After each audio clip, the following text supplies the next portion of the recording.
Welcome everybody firstly to today's webinar, our first webinar on sustainability. So today will be an introduction to sustainability in social housing and exploring net zero opportunities for Lancaster West. By way of housekeeping, if people could mute themselves if they're not contributing, just so that we can hear each other talk and hear our expert speakers today. Any questions that people have, feel free to put them in the chat or raise your hand. After each speaker, we will have a short question and answer session. So there'll be plenty of time for people to ask questions or share their own views, as the case may be. We are recording the session today so that we can share it on our We Are W11 app. So for those who haven't downloaded the app, you can go to your app store and type We Are W11.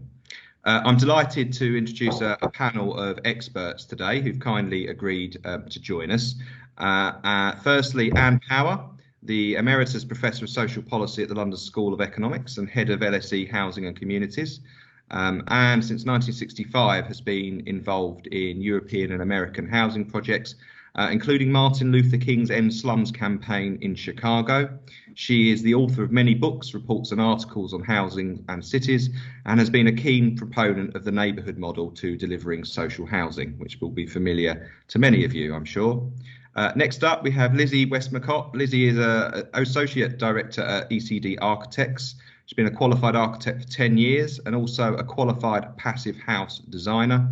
She's worked on many social housing projects, including an extremely exciting project with the Lancaster West Neighbourhood Team at 50 Verity Close, which for those that don't know will be this borough's first low energy council house. And lastly, but by no means least, we have James Traynor. James is the Managing Director at ECD, an architect and certified passive house designer with over 20 years experience in low energy design. He is the author of the EnerPhit step-by-step guide to low energy retrofit, which for anyone who's been in my office recently will know I'm never too far away from.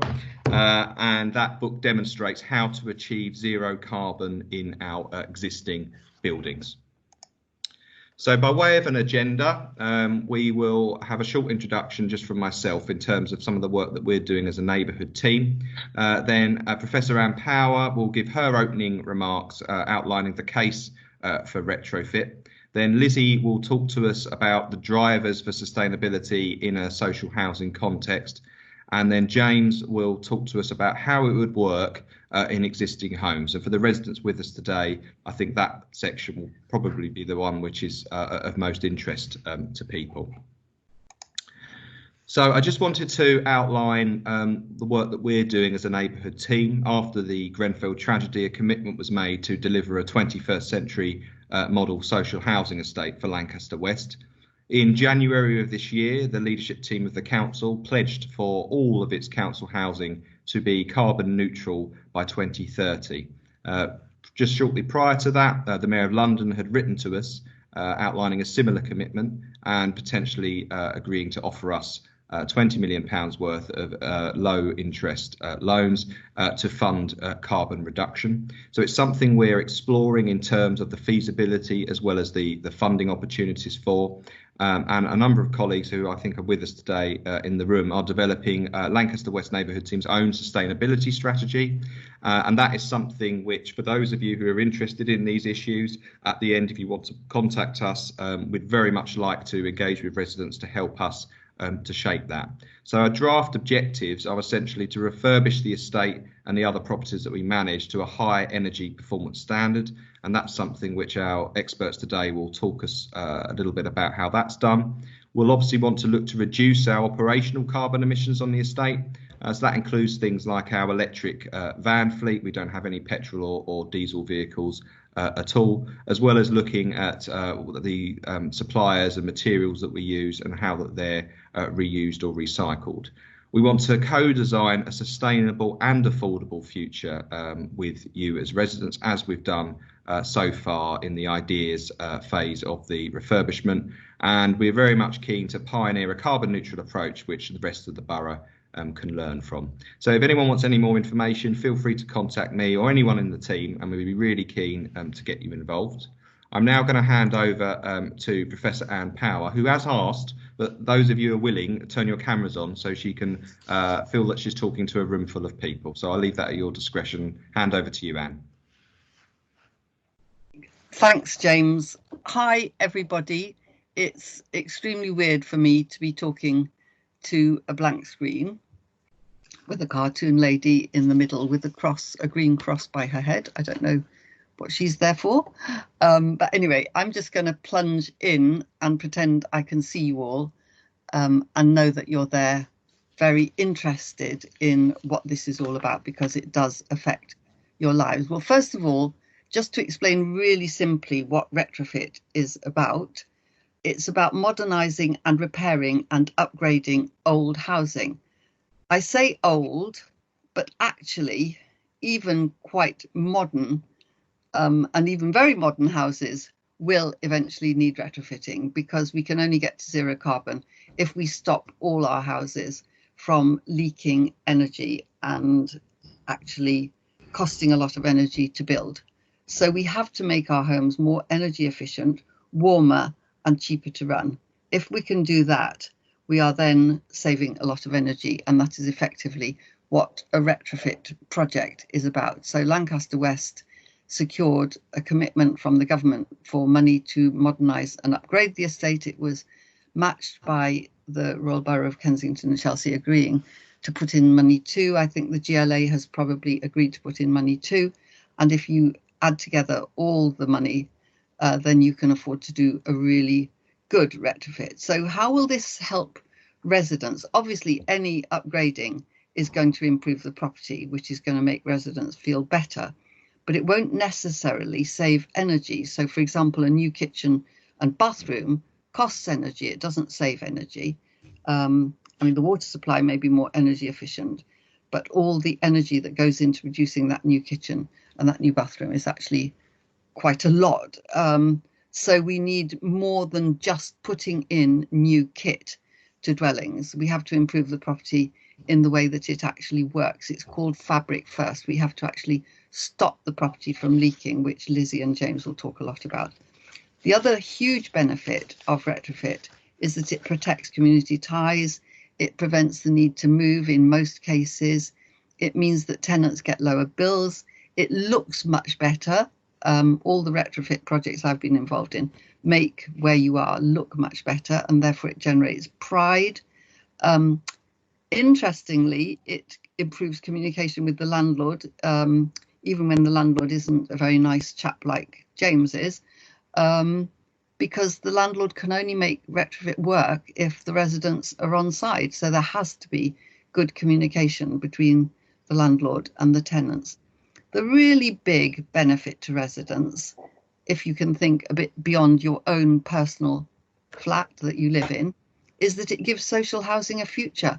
If we don't manage to improve and upgrade and retrofit estates, then gradually local authorities and housing associations will want to get rid of them.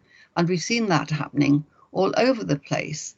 Finally, the most important thing that it does to help residents, which is a bit invisible, is that it helps combat climate change. If we don't save energy in our buildings, we are completely stuck.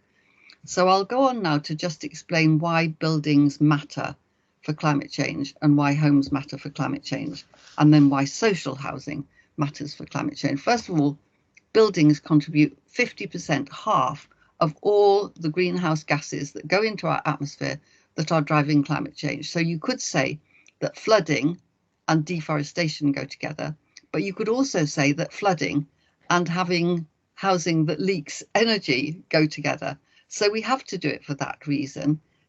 If we don't save energy use in our buildings, that means reduce our heating costs and reduce our lighting, then we can't actually reverse climate change. It'll just get worse and worse and worse. The other thing which people often don't take into account is that every building on Lancaster West, every building in the country, but let's take Lancaster West, every brick, every slate, every window, every door is full of energy. It took a lot of energy. It took 2000 degrees centigrade heat to produce bricks that are used to build Lancaster West. it takes even more than that to produce concrete and more than that to produce steel.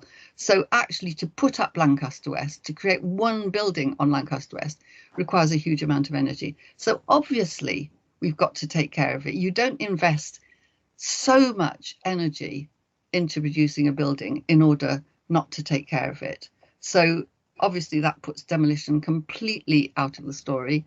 And luckily Lancaster West has had that commitment that there will be no demolition, whereas a lot of other estates are simply under that threat all the time. One of the things we don't know, that IT, for example, exactly what we're doing now, which seems a very energy-less way of doing things. There's no transport cost, there's no paper, but actually anything that's technology-based, anything that's on the internet, anything that's communicated this way is hugely energy expensive. And we're actually putting, this will sound very funny, we're putting warehouses in Greenland where it's very, very cold in order to actually store all the material that is floating around in the air on the internet. So we're melting the Greenland ice cap, which will eventually flood us and definitely flood London, in order to use the internet. So don't even think that that's coming for free. But we can actually reduce the energy that we use by 80%. And we have projects that we've worked on that show this, and it can work for residents. In fact, residents are absolutely pivotal to it. So what is the resident experience of retrofit? I mean, I've been involved in lots and lots and lots of upgrading and retrofit projects. I'm going to talk about two particular ones that are very relevant. First of all, you need dedicated tenant liaison. It can't work without the landlord, but it can't work without the tenant. So there has to be a direct communication link between the tenant and the landlord. There needs to be very clear information. That information needs to be consistent and it needs to be frequent. It needs to be not one-off consultation at the beginning, and then you hope that the residents took it in because they seem to take it in. This stuff is complicated and you need reminding of it all the time. Thirdly, you need a reliable timetable for appointments. Now, I have to say that builders are notoriously bad at this, but they can be less bad or really bad. And that needs the landlord to be in charge and in control. And landlords have actually said that to us, that, for example, they made the mistake of giving the contractor control. And the experience of Lancaster West, very tragically, was that the landlord did not retain control of the contract when the upgrading was done to Grenfell Tower. On the other hand, whatever is done on all the things that will make retrofit work for the residents, which I've just listed, it's still going to be disruptive, it is still going to be dusty, and there will somewhere along the line be delays because things don't happen quite as expected. Help, hello. And also, it'll always last about 1 year on any prediction, but actually in practice, it'll probably drag on. So in the schemes that I'm going to talk about in a minute, one was supposed to be for 1.5 years and it lasted for 3 years, and one was supposed to be for 1.5 years and it lasted for 2.5 years probably. If there are very vulnerable tenants with very serious breathing difficulties or heart conditions or disabilities of another kind, then they may have to be moved, but it should only be a tiny minority of residents that need to move. So what about the cost and who pays for this? Well, the most modest upgrading will cost about £10,000, and the Decent Homes project, which did very minimal energy saving measures, cost about £10,000 per house. If you've got a reasonable stock, I don't know whether the stock of RBKC would fit into that category, but if you're the average housing association with a mixture of stock in reasonable condition, then it will probably cost about £25,000 across the board on average to get everything up to a reasonable standard.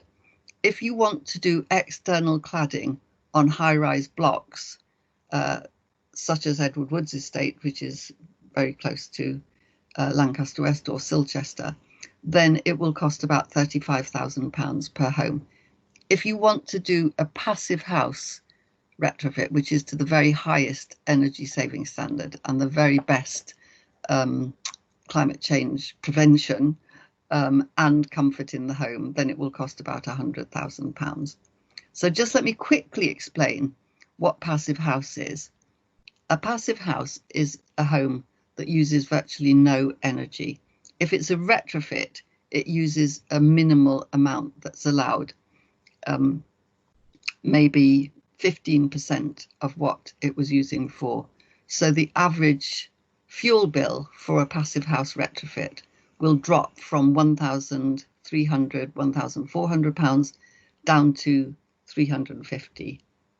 So it's a huge saving for residents. And the examples that I've actually visited and seen are Octavia Housing, which is very near here, so I'm sure it would be possible to go and visit their scheme, Orbit Housing, which is in the Midlands, or Portsmouth. And I know some of you have actually been to Portsmouth.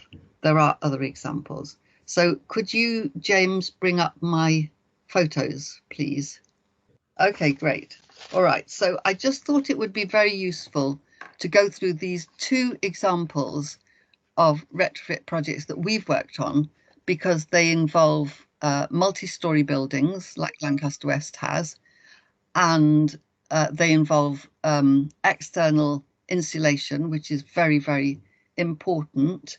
And we had the job of liaising with residents all the way through in order for, first of all, the insulation company to know what the community impacts of doing a big retrofit project like this were, and secondly, to know how the residents were experiencing it and were they coping and managing. Well, the Edward Woods Estate, which is 5 minutes walk from Lancaster West, has been over insulated all on the outside with rock wool, which is spun rock. It is literally made from rock in South Wales. It's the residue from coal mines. It's the non-coal part of what's dug up out of the ground, and it's completely non-flammable, and it's a very high insulation value. What was interesting on Edward Woods, first of all, the buildings had to be sheeted all the way up. There was scaffolding right to the top, 23 stories, and then blue plastic sheeting on the outsides, and then walkways on every floor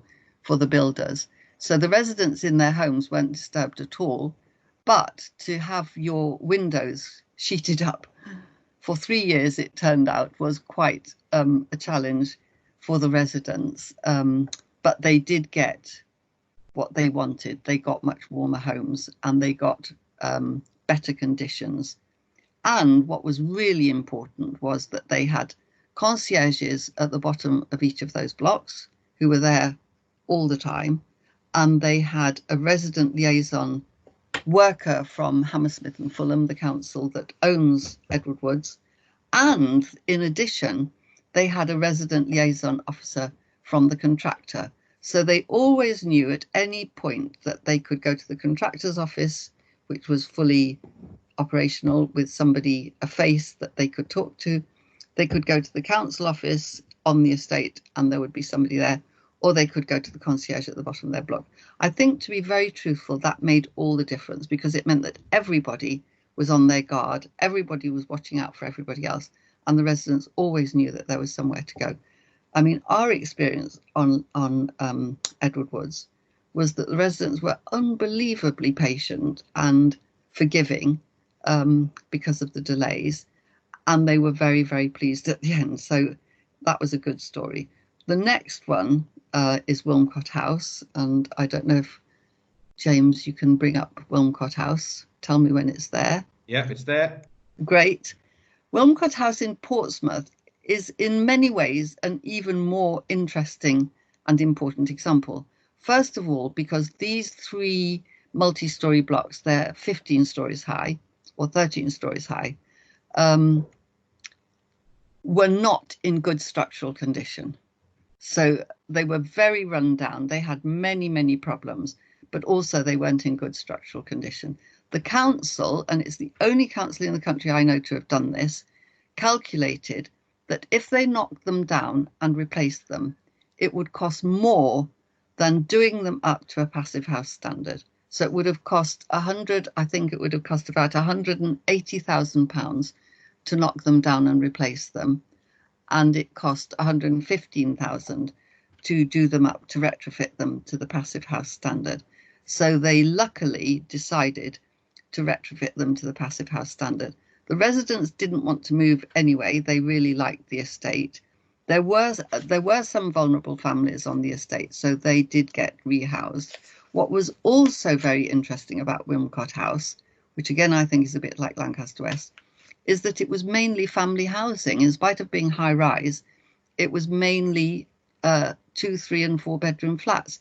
And so there were lots of children and lots of parents. And so it had to be a very, very interactive process. We were asked to talk to tenants at the beginning of the process, and they were almost all very much committed to this project. They knew it was going to make their homes much, much better and they wouldn't have to move. In the middle of the process, which was actually pretty horrendous for most of the residents, because in the case of Westmacott House, it did go into their homes and it did reconfigure their living rooms. So their living rooms for a while were covered with plastic and builders coming in and out and cold drafts coming in from the front. And then afterwards, when residents were generally delighted with the outcome. So I think those cases, if you want the residents' feedback, you've got it from the horse's mouth. It is very worthwhile. It is a process that's difficult, but it's not impossible. What is really very crucial in both cases, and this has to be remembered, particularly on Lancaster West. Hold on a minute, I've collapsed. Sorry, I collapsed my computer. Is first of all, you've got to insulate.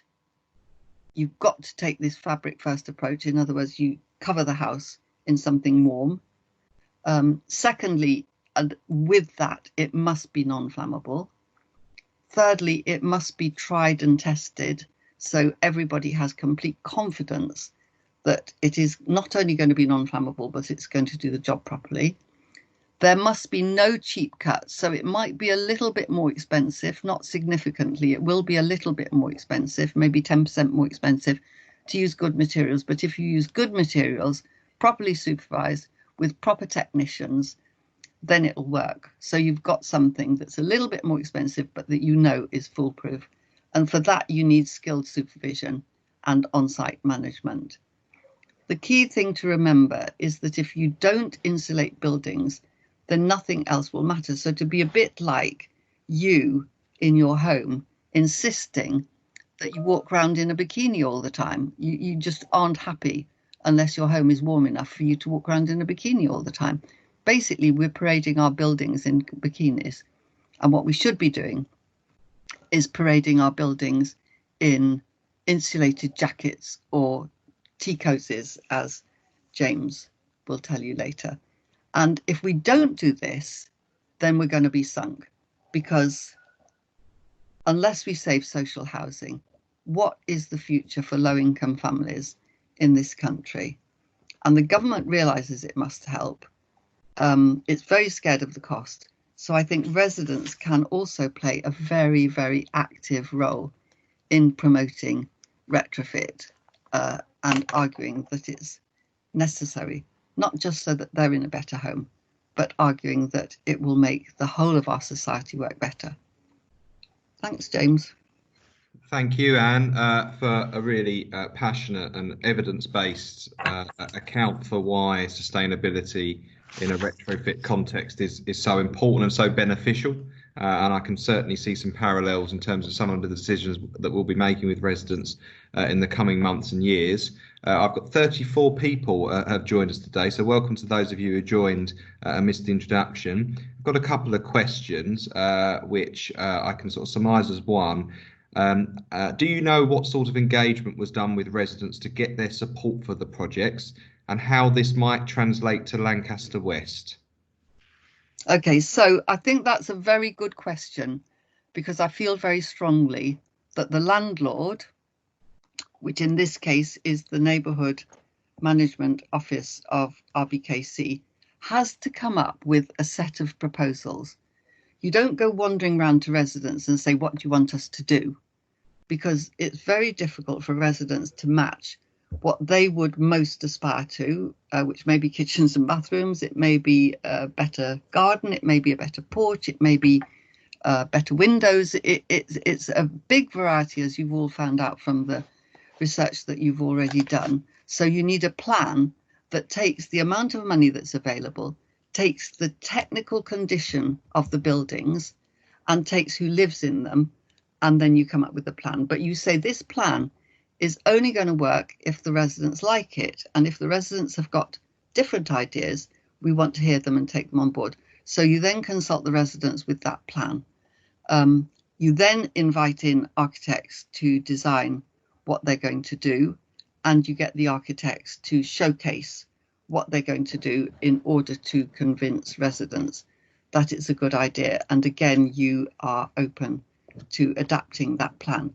When you've got that far, you then need your tenant liaison worker to go door to door, discuss with the residents what their particular needs are, what their particular worries are, what their particular priorities are, and you pull all that together so you've got the residents' particular needs, you've got the architect's plans, and you've got the landlord council's budget and capacity to do something good with the estate.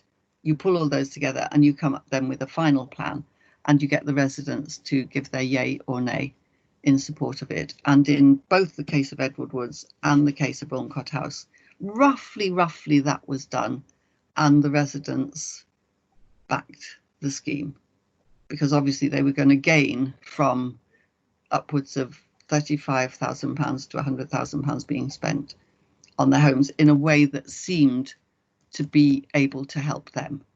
What was interesting was that in Edward Woods, because there was no then ongoing involvement in the plans, the residents actually mainly forgot what the upgrading was about. They forgot it was about energy saving. They forgot what was actually supposed to happen. And when we asked them at the very end of the project, they mostly thought it was to make Edward Woods look better because of what's the big Shepherd's Bush shopping centre called? The West something? Westfield, that's it. It was in order to make Westfield work better. They thought that their estate was being done up in order to make Westfield work better, which obviously wasn't at all the case, although it did make Edward Woods look much better. So it's very important to keep that going. So residents' engagement can't be just a one-off, it's got to be a continuing process, which is why you need the staff on the ground ready to help.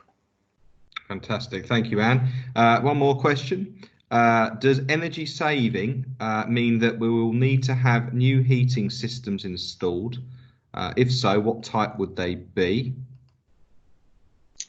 Well, so this was a very big issue, both in Edward Woods and in Wilmcott House. I'll just use Wilmcott House as an example. So Wilmcott House had a very, very bad heating system. It had night storage heaters that were expensive, that were clumsy, that were ugly, and that didn't work very well.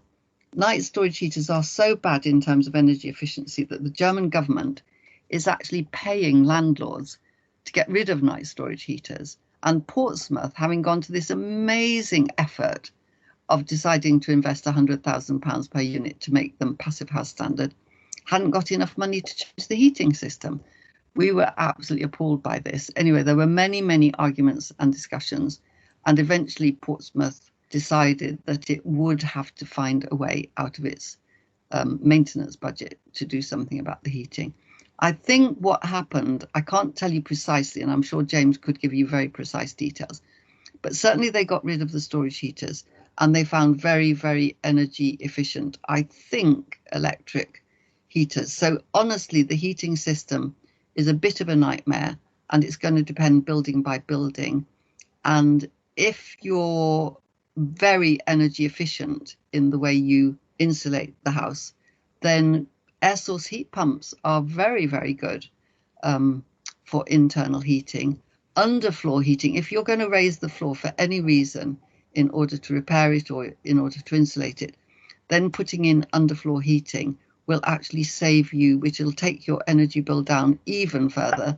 So there are different solutions in different buildings, and I think James would be a much bigger expert on that than I am. But I know that it can be done really well. Thank you, Anne. I've got two more questions. I've got one from Alex, who I'm guessing is a leaseholder, who's asking what payments were required, what contribution was required from leaseholders for Edward Woods and Wilmcott House. I don't know if we know that.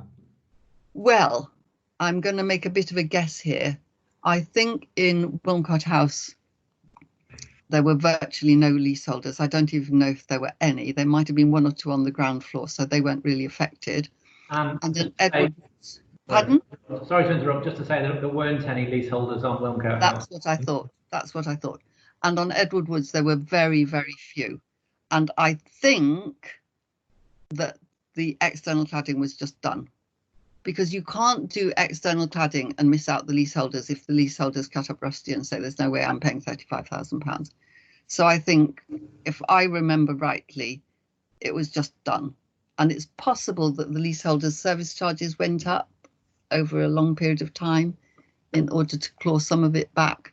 But I'm afraid the landlord has to decide to sort of swallow it, because otherwise it won't work. Because the leasehold charges would be just too high. Thank you, Anne. Question from Robert. Would the cost of doing a 1930s block like Moorland House cost less than a 1970s block? Well, I don't know the design of the 1970s block. I know the design of the 1930s block. So the 1930s block, as long as there isn't some stupid person saying you can't externally clad, would be on, would be less than £35,000 a unit. So I'm not making that small, but it wouldn't be a killer.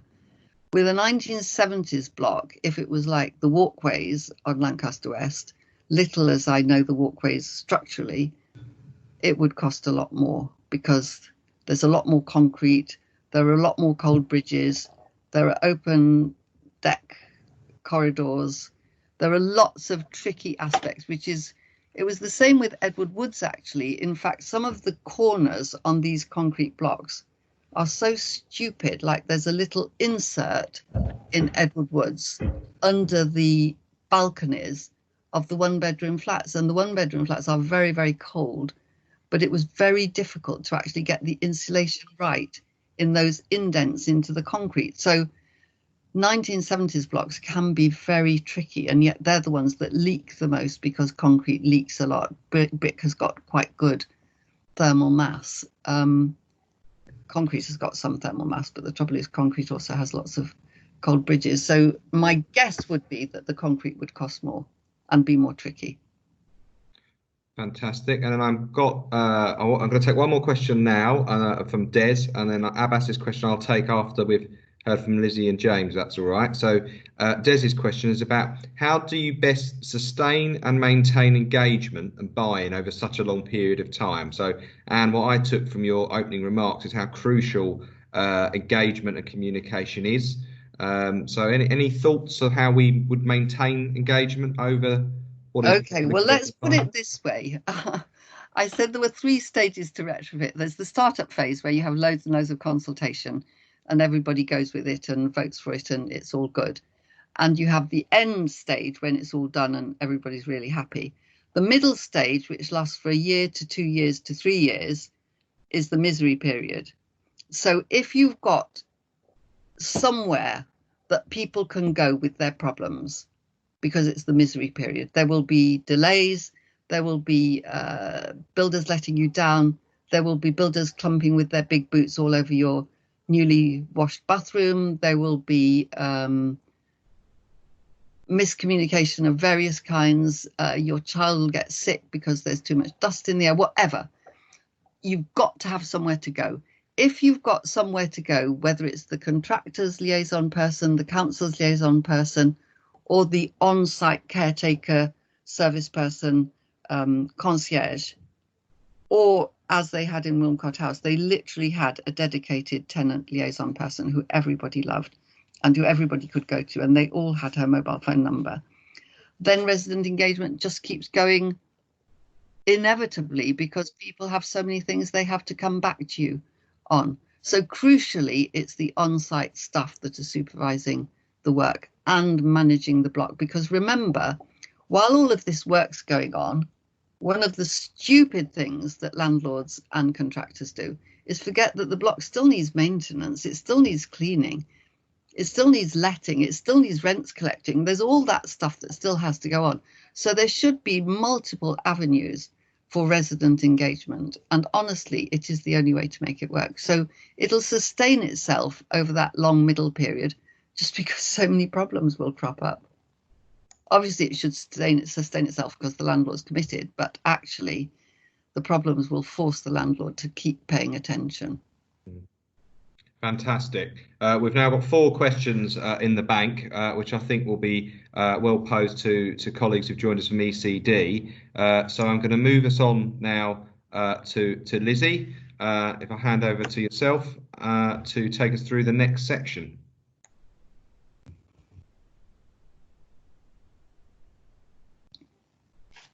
I think you're on mute, Lizzy. Right, try that again. Be all enthusiastic all over again, but this time with sound. So hi, I'm Lizzy. I work at ECD Architects, and as James said at the beginning, I'm currently working on a retrofit of the property at Verity Close. And so we've been asked, Anne's already talked a lot about the whole picture of retrofit, and she's kind of done an amazing job of covering everything. I'm going to try and look specifically at the drivers for sustainability in social housing, and particularly at energy efficiency. So sustainability covers a whole range of things: ecology, biodiversity, community cohesion, and so on. But we would be here really all day if we tried to cover all of those aspects. So we're really going to focus on energy efficiency in buildings. And why in social housing? Well, there's lots of social housing all over the country. Sometimes we might say not enough, but there is still, it's a lot of buildings. And so small changes in all of those buildings can make a big difference to the overall energy efficiency of our building stock and to the amount of energy that our buildings are using. So the number one driver for this sustainability and energy efficiency in itself is to reduce our impact on climate change and global warming, as Anne was saying. But there's so many other really good things that come out of that are benefit to the people who are living in those homes. So having warmer and more comfortable homes is obviously a great benefit to people in their homes. Having lower fuel bills is really important. And I think that's important for all buildings, and it's especially important in homes, but particularly in social housing, where bills are often a large proportion of people's income. That reduction in fuel bills can make such a big difference to people's lives. Having better air quality both outside and inside our homes is really important, and can really make a difference to people's health, making sure that you don't live in a home with mould on the bathroom ceiling. That kind of thing actually makes a real difference, not just to how you feel about your home, but also to your health. And from both your point of view and from the landlord's point of view, reduced maintenance. Having a building that's really well protected from the elements and isn't getting mouldy and is well ventilated and so on, not only have you got that better, healthy indoor air quality, but also less likelihood of wallpaper and paint peeling off the walls, paint coming off the edge of your window frames, that kind of thing. So it's a nicer place to live, and there's less for the landlord to do to maintain buildings. And this picture here is Princedale Road retrofit, which is pretty nearby to Lancaster West. And they did a really deep retrofit quite a few years ago now, mostly insulating internally, I think. But the interviews and so on with the residents suggest they're really happy with the comfort of where they're living, but also that reduction in fuel bills has made a huge difference to their lives. So, yes, it was a faff, but on balance, really pleased with the results. So, I'm going to start by looking a bit at the climate change aspects of this, and then come back to those other benefits to residents of retrofitted homes. So looking at the really big picture, we hear a lot about the greenhouse effect, about climate change, about things being green and sustainable and so on. And I just wanted to remind us all why we're talking about this and what's it all about. So we've got the Earth, and it's got this atmosphere of gas around it. We've got the sun shining down, and some of that energy from the sun gets reflected back by our atmosphere, but some of it gets through the atmosphere and warms up the Earth. And we all like a nice sunny day and feeling the warmth of the sun and getting a suntan. That's great up to a point. And normally, some of that heat that comes into the Earth's atmosphere gets radiated back out through the atmosphere. But increasingly, as we are emitting greenhouse gases on Earth, we're getting a thicker and thicker layer of gas. And that means that more of the sun's heat energy is getting trapped inside our atmosphere and heating up the Earth. And that's what's leading to the climate change that we're experiencing in rising sea levels and flooding and changes to ecological systems and balances and so on. And the number one gas that's adding to this atmosphere that's keeping the heat inside is carbon dioxide. So that's our main greenhouse gas. Now, it's more complicated than that. There's all sorts of other things going on and other bad gases and so on. But for the purposes of simplification, we'll talk about carbon dioxide as our greenhouse gas.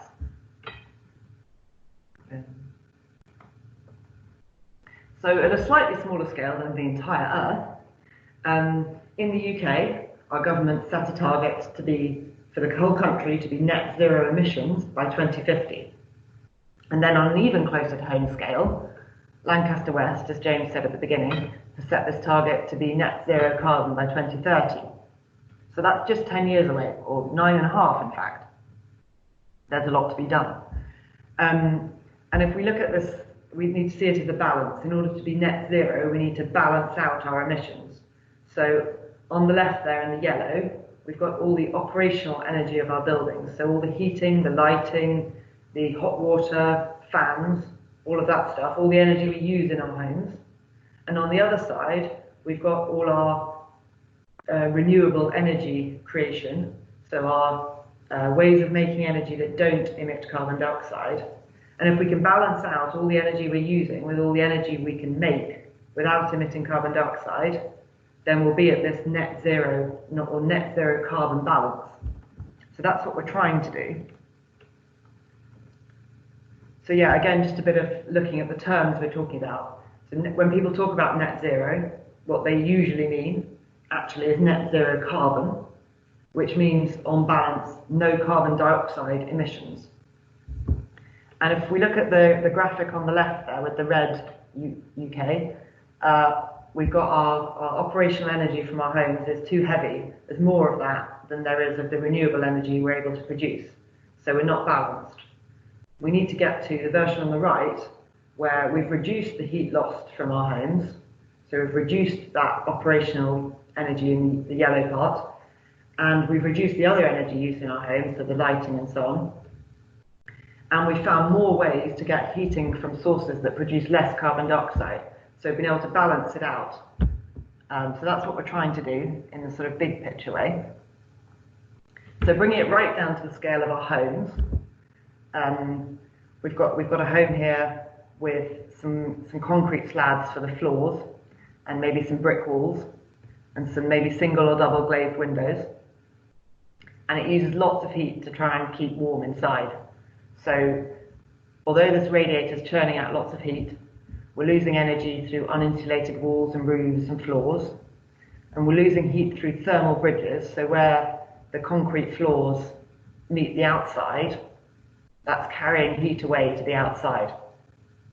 And we're losing heat through our single or maybe double glazed windows because they're not as good at keeping heat in as the walls are.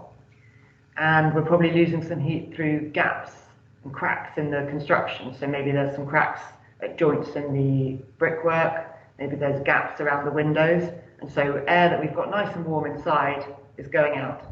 So this poor person's standing inside their home, they look like they've got their coat on and they're still shivering.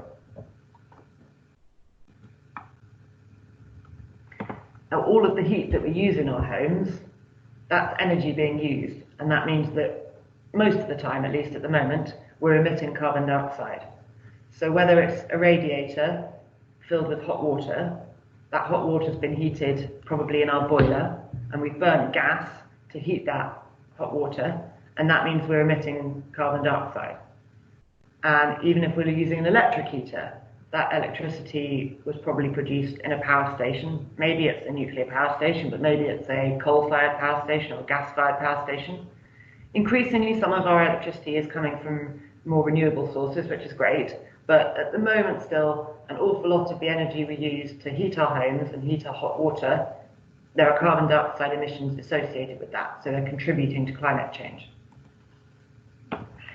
So all in all, if we want to reduce our carbon emissions from our homes, we need to reduce the heat that we use in our homes. And in order to reduce the heat we use, we need to improve the homes. So here we've got a radiator with a lot less heat coming out of it. And we've got rid of our cracks in the wall, and our person standing inside, and they're not shivering anymore, and they look like they've been able to take their coat off.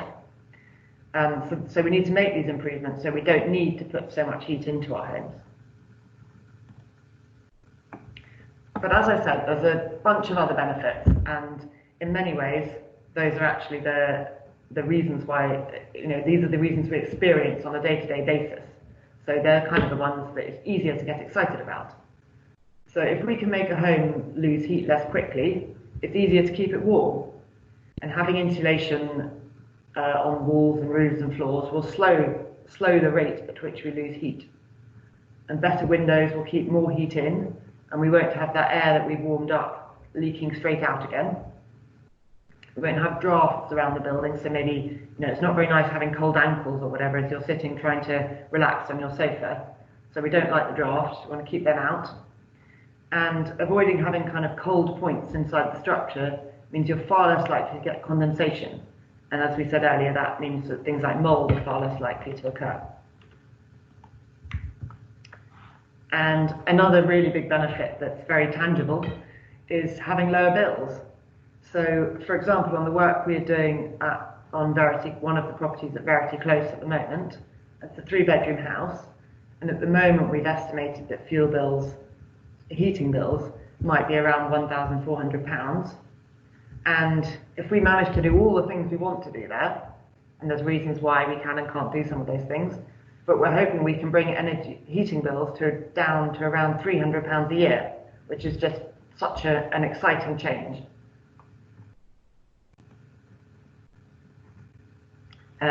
Now, Anne talked briefly about air source heat pumps, and there are also ground source heat pumps and other more renewable ways of providing heat in our buildings. And at the moment, most of your homes will be heated by a gas boiler, either in your home or a communal system. But either way, gas is being burnt, and that leads to pollution at the point of burning. Whereas increasingly we can use efficient heat pumps to supply hot water and heating, taking energy from the air or the ground and using a bit of electricity and getting lots of heat out of that. And as our electricity comes increasingly from renewable sources, that becomes a really sustainable way of heating our homes, which also doesn't cause air pollution. And as I said, it's also a great way to reduce problems and maintenance in the home. So keeping the structure of a building warm and dry will make the building last longer. And as Anne said, making sure that actually social housing has a future is really critical. So we need to look after the buildings we've got. And getting rid of condensation and so on means we're far less likely to have mold. And that's actually a picture of my bathroom ceiling, so I need to do something about that. But it's not ideal. But the paint's coming off and so on, and it's not a particularly nice place to be. But also having that mold isn't very healthy, and so having these homes which don't have mold and so on and have better air quality, where you can keep warm easily and affordably, means a healthier home, and that means healthier residents, and that obviously is kind of invaluable. So in summary from me, what Lancaster West is hoping to achieve is warmer, more comfortable and healthier homes, lower fuel bills, better air quality around the estate, reduced maintenance, And what kind of kick-started it all, reduced carbon emissions. So I'm going to hand over to James now to talk about how this can actually be achieved. Okay. Hello everyone, my name is James Traynor, and I'm going to talk about the next step, really, how we turn these ambitions into practice, really. Just a housekeeping thing. James, are you happy for me to proceed at this stage? I'm just conscious of time. Yep, I think that's good. We've got some questions firing in, and if we can leave a good 15 minutes for those at the end, I think that'd be great, James. Thanks. Yeah, no problem. Okay. So how do we achieve what we set out to do, all the things that Anne and Lizzy have talked about? I suppose, first of all, we need to think about how our houses have developed, how our homes have developed over the last few hundred years. And this little cartoon really just explains that, go back a few hundred years, and our houses were quite simple. They kept the rain out, and as long as you built a nice big fire and put maybe a thick jumper on in the winter, not wearing a bikini like Anne suggested earlier, obviously, then you could remain warm. But obviously that came with a consequence. It came with the cost of that fuel, that coal or wood, but also all the pollution that went up that chimney and out of those windows as well. So in the 20th century, we threw a lot of kit, a lot of technologies at our homes, and largely in that period, fuel was cheap, so we could burn as much oil or gas or coal as we wanted, and we had the central heating systems or other forms of energy provision which we built into our homes, which could help us live in them more comfortably, not as comfortably as we might want them to be, but better than not having anything at all. So we had maybe extract ventilation in our bathrooms and central heating, etc. But in the 21st century now, we are conscious of the pollution, all the issues that Lizzy's just talked about, and the need to reduce our carbon emissions. So you can see there is no chimney in that house there.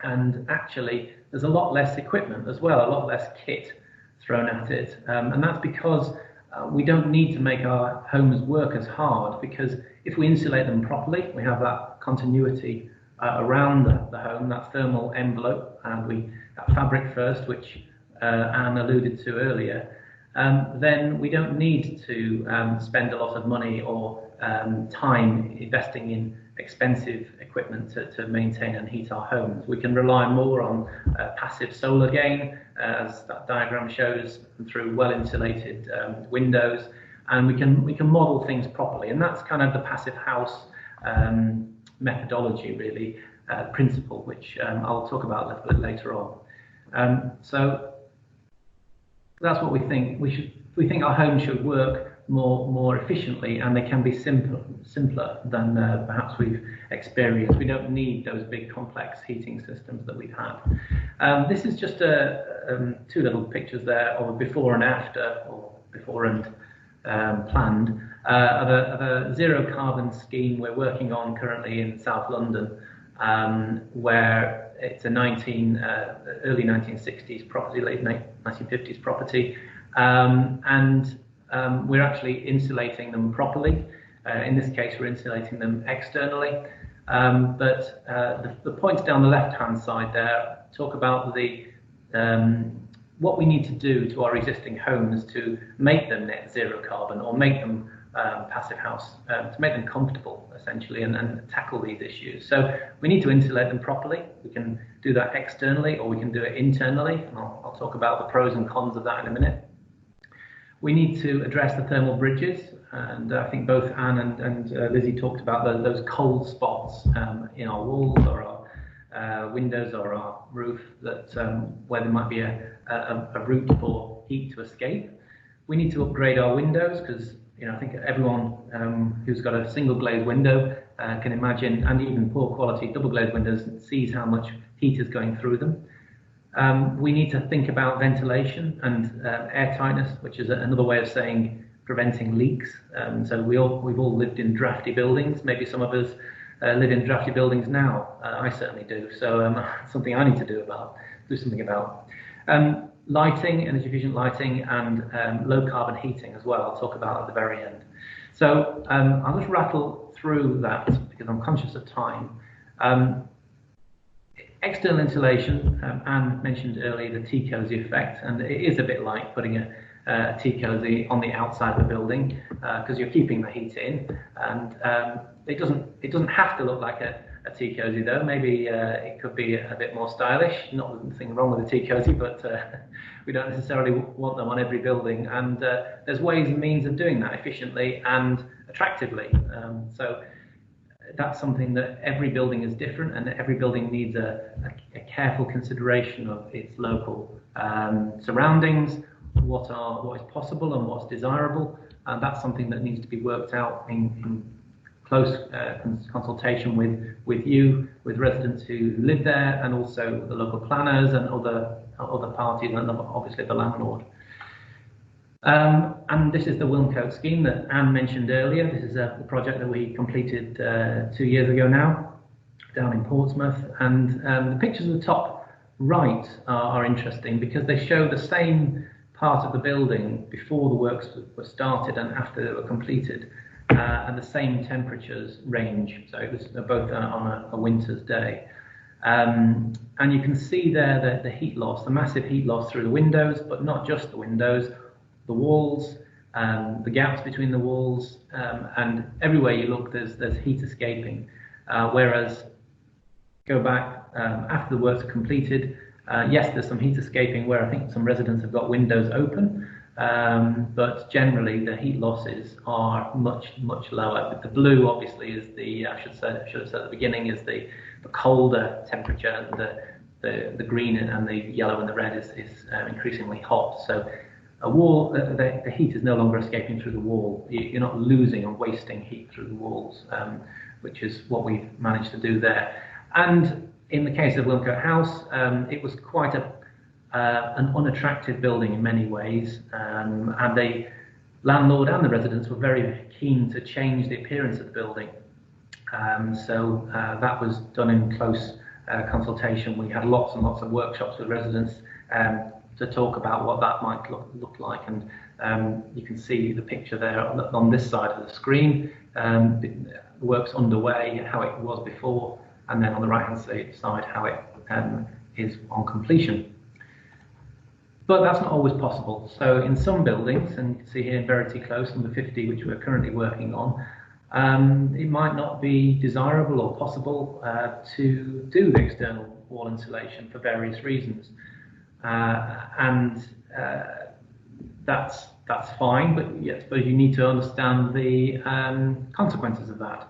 So when you're putting insulation on the outside of the wall, you're not losing any floor area, obviously, because it's on the outside of your wall. But on the inside, you will potentially be losing 4 inches, 3 to 4 inches potentially of floor area, which, even if it's possible, may not be desirable, and it comes with consequences. And you can imagine every kitchen unit or bathroom fitting that touches that external wall will be affected and will have to be moved, and the space may not be available. So usually internal wall insulation is done on unoccupied property. So you can see the picture on the left-hand side there. It's not Verity Close, it's another property in London where they achieved Passive House EnerPhit standard. But you can see you wouldn't want to live in that home while the works are being done. It's virtually, it's not impossible, but it's very, very difficult. So I think the internal insulation can be a solution, but it's not a solution that is usually done with residents living in the home. And there are different types, and I can come back maybe in the questions, we can talk about that later. Thermal bridges is kind of the same issue really, and it very much relates to continuity. So that thermal envelope that you're creating has to be consistent. Heat doesn't flow in straight lines, it goes to the coldest spot. So many of us might have damp and mould at the skirting board level, or sometimes in the ceiling level. That's because that is probably the coldest spot on the wall, and it's also got the lowest ventilation rate as well, lowest amount of air passing over it. So up until relatively recently, 20, 30 years ago, thermal bridges were built into walls all the time. So every time you put a lintel over a window to form that opening, you were creating a thermal bridge. That was a solid piece of concrete that the heat essentially passes through. And unless you insulate that on the inside or the outside, you can't do anything about it. Even where you've got a cavity wall, you might have a cavity sitting on top of the lintel. You might insulate the cavity, but the heat will go straight through that thermal bridge. It will bypass the cavity wall insulation. So this detail just shows that that's Westmacott House again, that those structural arches were great big thermal bridges, so the heat was radiating through those out of the properties and into the surrounding atmosphere. If you insulate properly, you end up with an image on the right hand side, which is where the red is the warmer part of the wall, the blue is the coldest part, and you're providing separation all the way down. So you can see the window at the bottom bit of it where it gets a bit tighter. But essentially, you've not got the outside of the wall turning red, which is what you don't want. So hopefully I explained that. But if you've got any queries, we can come back on that later. Windows is perhaps more straightforward. We can all picture a poor quality window, a single glazed or poor quality double glazed. But it's not just the window. Sometimes the window might be an excellent window, but if it's been installed badly, there may be leaking around the frame. Maybe the frame is not thermally broken, which means it's allowing heat to pass straight through it. Some of the old-fashioned metal windows were really bad at that, so heat went straight through them at great speed. Aluminium is a brilliant conductor of heat. So yeah, that was something that really needs to be tackled in most properties. And the image at the bottom just shows a good quality triple glazed window, which we would recommend to get to that standard. Airtightness and ventilation, again, this goes back to ensuring that we don't lose heat unnecessarily through those gaps and cracks. So plastering, wet plaster, as that picture shows, is a good way of sealing up cracks, but also there are other ways. So the image I showed a few slides back with the tapes and the membranes, that's another way of keeping heat in. To prevent the loss on the waste of heat. But in order to do that, you have to provide good quality ventilation.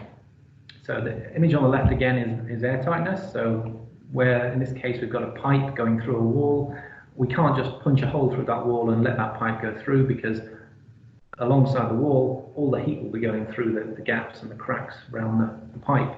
So it has to be properly taped.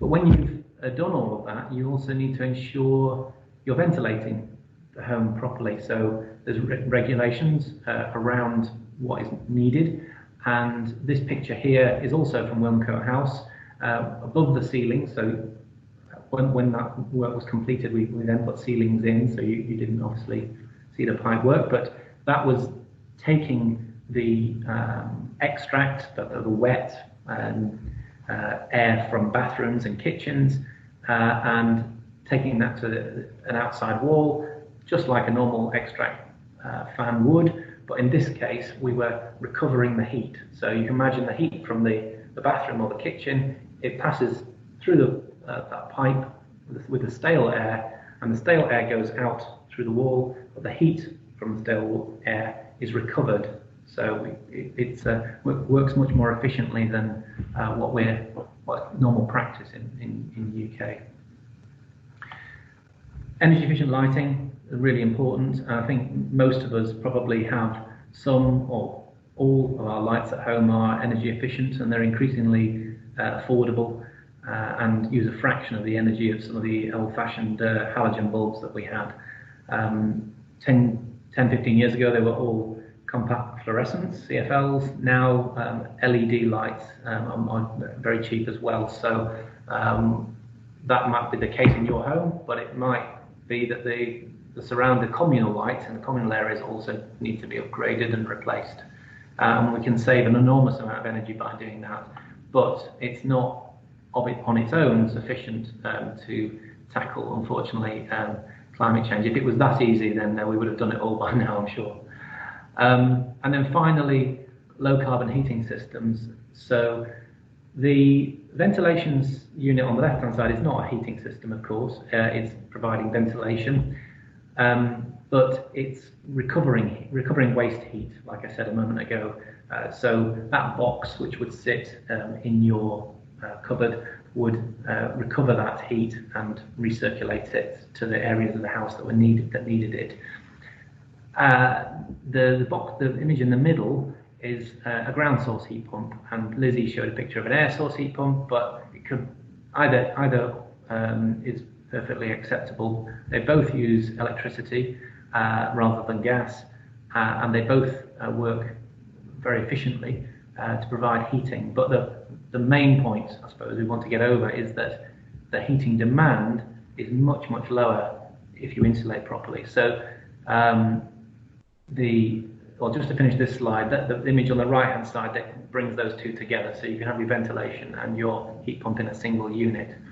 But just to say that if you insulate properly, and you do target that passive house standard that we achieved on the scheme in Portsmouth, you can bring your heating demand right down. So kilowatt hours per square metre per year. I know it's not a very sexy term, but it really is the pounds and pence of energy efficiency. So we need, as people, to understand how much our homes use kilowatt hours per square metre per year. So to give you an idea, the average house in Britain uses about 140 kilowatt hours per square metre per year. So the bigger the house, the more they use. But maybe a detached, solid Victorian property could easily use 3 to 400. A passive house property uses 15. So you think about how much reduction is possible compared to a standard UK property, 140 kilowatts down to 15 kilowatts for space heating. So an enormous reduction, a factor of 10 or more reduction. You suddenly don't require that great big gas-fired boiler. And going back to the scheme in Portsmouth that we talked about earlier, the insulation was the heating demand was brought down to such a level that the council decided initially not to remove the existing storage heaters, even though they are inefficient because the residents no longer needed to use them. Now, in some areas they did remove them, and they're monitoring them to see how they're being used, but very, very little use was required because the heating demand had come down to such a low level. So we're trying to keep it simple. Going back to that first slide, it's all about trying to keep the building simple and make it work harder for us. So good quality components, good quality windows, thermal continuity, and simple energy supply, heating supply systems. And then finally, I just wanted to say something about quality. Because absolutely essential, I think Anne alluded to it earlier in relation to ensuring that what gets built is what is designed, and what is designed is what is sensible for that location. There's two reports on the screen there. I'm sure you've seen the one on the left-hand side, obviously the Hackett review in terms of fire safety and building safer future report. You might not have seen the one on the right-hand side, which came out around the same time, called Each Home Counts. And they both talk in different ways about why quality is so important, because actually ensuring that the right thing is designed and specified in the first place is crucial, but ensuring that that thing is then built is absolutely essential, because we need to provide that scrutiny throughout the construction period. And there are many good contractors who know and understand how to deliver buildings properly, passive house buildings, etc. But as a landlord, as a consultant team, we need to provide that level of scrutiny so that there is a consistency and the quality is built into the process. I suppose finally, Anne, just wanted to repeat what Anne said earlier, that it's not easy. These things do take time, and construction projects are dirty and messy, and as much as a contractor and the team try to reduce that, there will be challenges along the way, and it's no point trying to hide from that. But we think, from our experience, that it's well worth it in the long run, because ultimately the homes will be much more comfortable, and the fuel bills will be much lower, and we will be playing our part in tackling climate change and reducing emissions. So I think I've probably said enough, so I'll stop there. James, do I need to hand back to you? Yes, thank you, James. And Lizzy, we've got loads of questions to rattle through them. So Abbas has asked, what are the main costs? I suppose just to sort of help put that into context, we've secured £70,000 property. We're looking to obtain another £30,000 property. So what typically are the major items in terms of the costs of a retrofit? Do you want me to answer that, James? Yeah. Please, yep, anyone. Yeah. Yeah.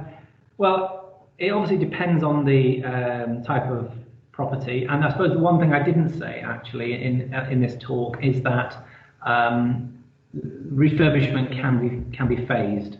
You don't have to necessarily do everything in one go. So for some landlords, they might have a 20-30 year plan to implement the change, and you've got to do it in a sensible way. So you have a retrofit plan for the period that you're considering. Now, in this case, we might be doing it all in one go under a single building contract, and that's absolutely fine. That's in some ways the best way, because you're not disrupting people on multiple times, but the money sometimes might not be there. But in terms of the property, it will depend upon the shape of the building. If it's a detached property, for instance, there might be a lot of wall area relative to the flat or the house.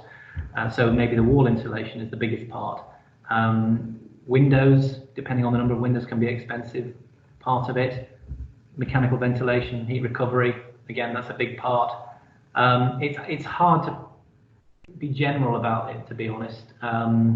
But one thing I would say is that you want to do it in the right order. You don't want to be putting in a heating system to a property before you've done the insulation and the thermal upgrade, because your heating supply system will be sized.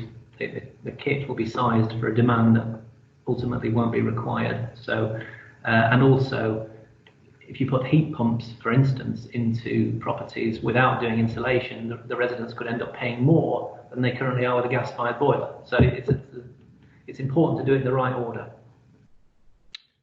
Thank you. We've then got two questions which are linked. So Robert has said, cladding has become a negative word. Would it be an idea to use a new one? And Rebecca has asked a similar question around external cladding and about, obviously, given where we are and why we're here, about cladding or external wall insulation being difficult to get support for. I wondered, James, or Lizzy, if you could talk about the range of external wall insulation that exists, just to sort of reassure people that it's not a one-size-fits-all element. We tend to use, we always use on high-rise buildings non-combustible insulation, full stop. So the schemes that Anne mentioned earlier both were rock wool, mineral wool insulation. And the guidance, the building regulations is catching up on that now. But I think there is certainly an issue around the word cladding, because so many badly built and badly designed cladding projects have gone ahead over the years. For us, I suppose the biggest issue is the insulation, and the insulation should be non-combustible and ideally breathable as well. I didn't really touch on that today, but you can get breathable insulation, non-breathable, but pros and cons. But and then what you put on top of that insulation as your cladding has to be obviously itself non-combustible, and it has to be suitable for the location. So we typically use on high-rise buildings, we typically use either render, which is what we saw on Wilmcote and Edward Woods, or solid aluminium. And solid aluminium sitting in front of mineral wool. So that they're both classed as A1 materials under fire classification. So without getting into the fine detail, the building regulations now says that you need to be A2 as a minimum on high-rise buildings, but we try to use A1 wherever possible. I don't know. Does that answer the question? Yeah, I think so. I think one of the main things we wanted to get out of today is to start a conversation and to reassure people, our residents who have joined us today. Ultimately, you will decide what is done to your homes and blocks. And I think our role, as Anne said, is to set out a vision, but very much to engage with residents in the way that we have been, certainly in the last 2 years, to continue to explore the options, what's feasible technically, but also in terms of funding, what the pros and cons might be, and to provide any level of assurance that's required before any final design is settled upon. And once we appoint our multidisciplinary design teams for each part of the estate, I think that conversation is something which we'll be looking to take forwards furthermore. We've got a question here from Lucy. Hello, Anne. Sorry, I just wanted to say one thing on the first question about cost. We have to be ruled by fabric first. There's no point in introducing fancy air source heat pumps or other technology if we haven't put our T-coses on. We just have to. We just have to get that clear in our heads, both for the benefit of the residents, for the benefit of the property, and for the benefit of stopping climate change. So if we just keep a simple idea, it has to be fabric first. And then if we go on to the flammable, non-flammable, it was a big issue in the programme that we ran on lessons from Grenfell, as you can imagine, particularly because the whole Edward Woods work was much more like we were doing it then. And Rock will do something very interesting. They will take people to their factory in Wales at the bottom of a slag heap, where they are literally taking the stones that were thrown out by, the sifting of coal from the residue, and the residue was mostly stones. And then you can actually see the stones being turned into rock wool. So for sure it's stones. You try and burn stones, you can't. And the stones are what becomes rock wool. So I think that's a really interesting, I just think people can be convinced. We have to be patient about it, because obviously people are very scared because of what they've seen and heard. Yeah, thank you, Anne. That sounds definitely a day trip we should organise when government guidance allows it. Sounds very interesting. We've got a question from Lucy, which is probably a question for me. We have already had 2 lots of consultations over the past 2 years regarding building refurbishment. Is this part of the retrofit, or is the retrofit a new initiative? So I suppose to recap why we're even thinking that this is possible, it was only in July last year that we secured enough funding, which Anne mentioned at the beginning, to be able to talk about a really seismic refurbishment which will deliver the needs and aspirations of most residents. Since then, we have been having discussions with various levels of government, and we continue to explore additional sources of funding as well as the technical feasibility. So what I would say is the discussion we're having now, and certainly some of the elements which Lizzy and James have set out, are exactly the sorts of things as we move into the detailed design stage will be part of that overall discussion. We want a holistic approach. Yes, there's ways of phasing things. We're looking to roll out our internal refurbishment program. We've already done 9% of all homes have got new kitchens and bathrooms and back to brick refurbishment. But in terms of that wider building approach, the conversations we're having today are absolutely things which we'll be having with people at a block by block level. And then Lucy also asks, if I can hand this one over to James and Lizzy, would the heating be centrally controlled? Well, I guess I think probably the answer might be different for different blocks, partly depending on what your existing infrastructure is, because often it makes sense to work with what you've already got, but also it's critical that within your own home, you've got the level of control that you need. And so any new heating system or refurbished heating system needs to come with up-to-date controls that give you kind of responsive heating system, so you're not using more heat than you need. I don't know, James, if you want to add to that.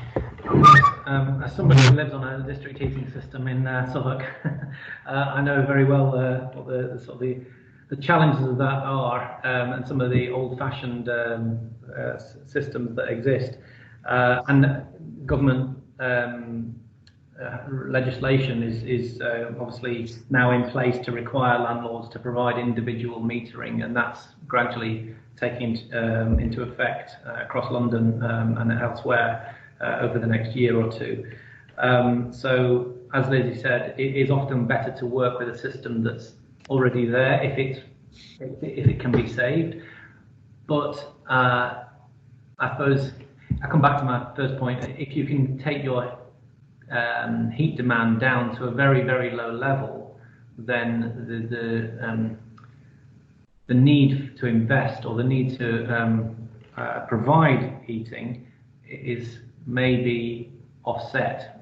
So you might be able to replace a heating system, a communal heating system, with individual heating systems potentially, if you can get your heating demand down. It's a bit of a trade-off, really, and that's why you need to do a study to establish what would the cost of investing and upgrading and retaining this communal heating system that we have. How many millions would that be, and what is the cost of insulating these homes properly, and then what is your heat demand? If it's come down from 150 down to say 20 or 30, then you might be able to put a much simpler heating system in there. What then becomes the issue is the hot water demand, because everybody still needs hot water, so that has to be done efficiently. So the scheme that we did, that picture I showed earlier in South London, we have got small heat pumps there. We've removed we'll be removing all the gas-fired boilers and putting in much smaller, simpler systems, because the heat demand is not there, although the hot water still is. The other issue, I suppose, is that electricity demand is not just the heating and hot water and all of that. It's the television, the fridge, freezer, all the white goods, and that can be quite a considerable part. Once you've done all that work, it can be an increasingly important part. So then you need as Lizzy said at the beginning, a green way of generating electricity, so solar panels, etc. So you need to provide that balance. So it needs to be considered in the round, I suppose, is what I'm saying. Fantastic. I think we've got 3 more questions. One here from David. Some of the condensation is also caused by lack of ventilation, especially at the moment. Will this be a consideration? Yes, definitely.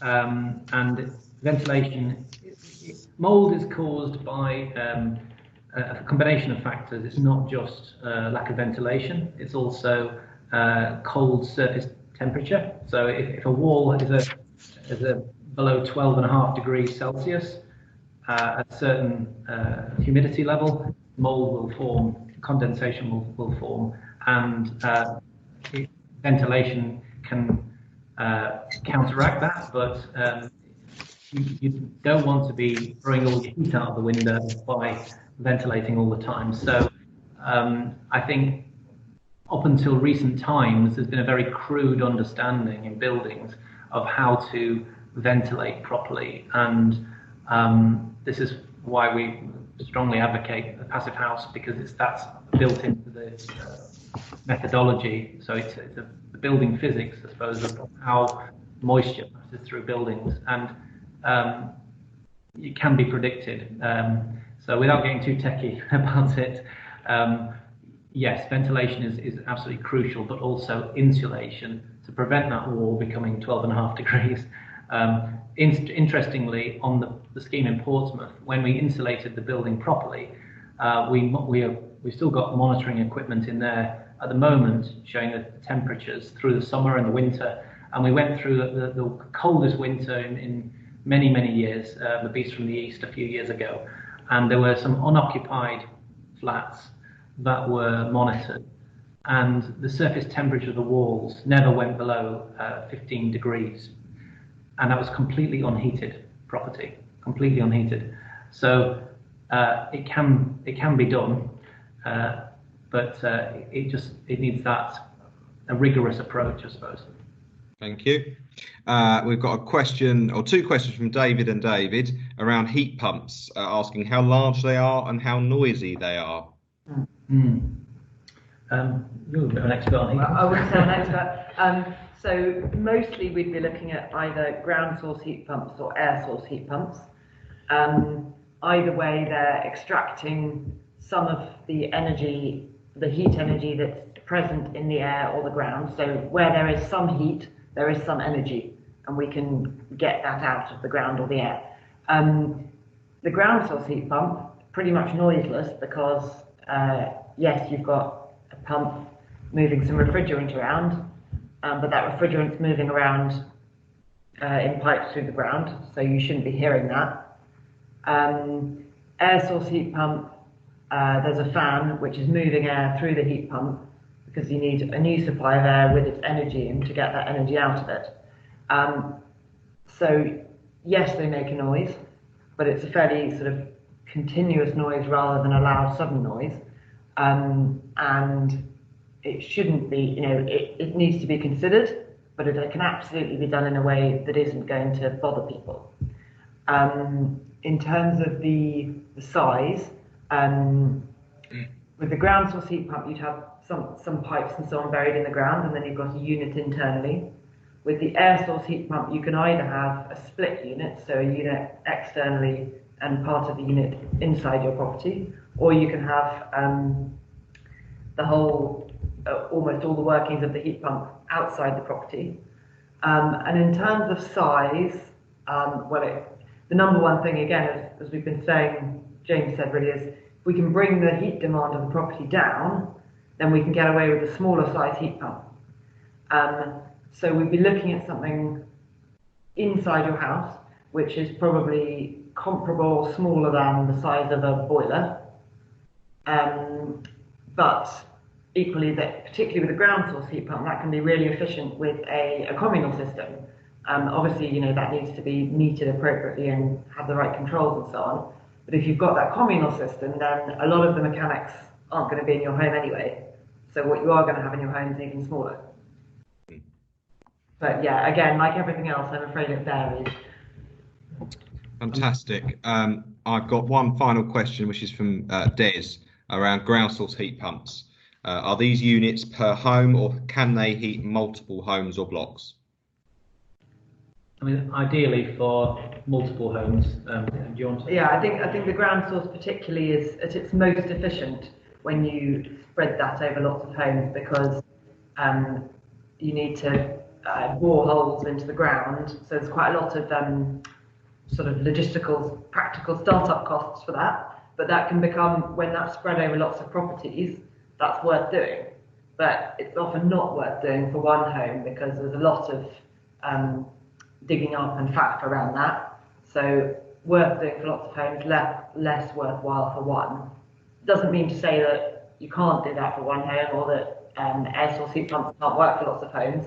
There are examples of each, but the sort of obvious choice for like a single home, look at an air source heat pump, and the sort of more obvious choice for a group of homes might be to look at ground source heat pumps.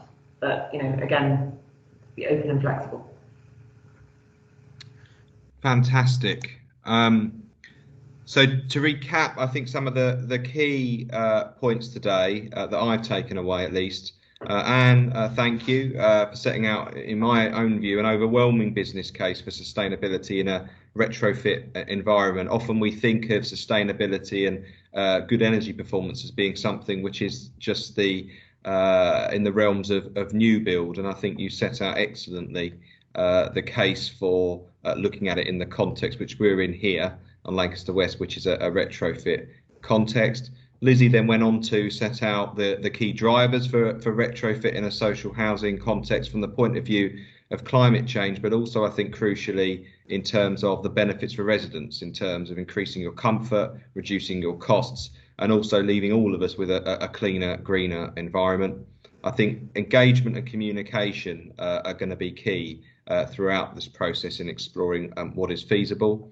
And James, you broke down, I think, excellently the different elements that we'll be considering in terms of the homes and buildings. And I would say from a housing professional point of view, some of these are elements which historically haven't necessarily been looked at, certainly in terms of things like the decent homes schemes, which are very focused on, you know, double glazed windows, kitchens and bathrooms, and some of the measures around air tightness, overheating, thermal bridging, heating demand. These are new things, and as a neighbourhood team, they're things which we're increasingly thinking about. How do we measure and monitor those in all the work that we'll be doing?